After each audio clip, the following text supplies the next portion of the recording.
What we think is the future of retail looks like is not just online or search-based or even offline. Shopify believes the future retail is retail everywhere. And this will be really about consumer choice.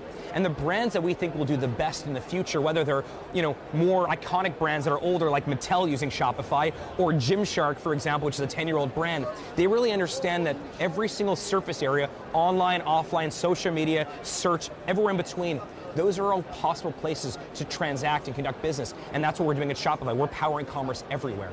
Can you talk about the competitive landscape? And Amazon has been so dominant for so long, and no one's become an Amazon killer, despite us all looking for anyone who could challenge that moat. Target had an interesting announcement recently, trying to team up with all sorts of companies, trying to deliver their product through subscription. We know Walmart's been very aggressive in that area. Is it just getting more and more competitive as we talk about e-commerce? Well, actually, I think one of the things that has happened post-pandemic is that consumers are really voting with their wallets to buy direct from the brands they love. There is this new affinity to support brands who you really connect with as a consumer.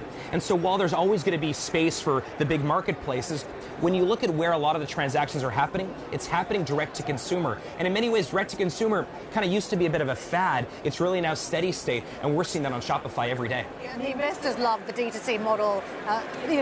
Profit margins are better. You get to own the customer experience yourself, but also the brand gets to dictate the precise and exact experience every consumer has, as opposed to relying on a third-party marketplace to help you with that. Your company is somewhat of a read-in on the discretionary spend across economies, and there is a view, interest rates have been high for a while, they're not being cut anytime soon, and we've still got somewhat of a cost of living crisis, even though inflation is coming down a little bit. Looking at your recent numbers, gross merchandise volume increased 23%.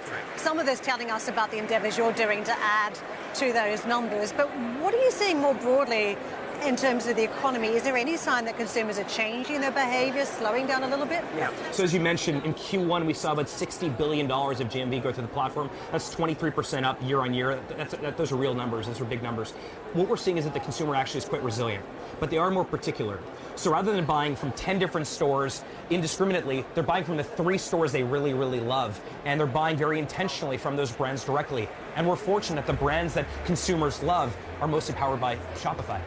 Some of those brands, typically in the recession-proof area of the economy, lipsticks, and I noticed on your website the Kardashians doing a lot of heavy lifting for you, the KKW brand, Kylie as well.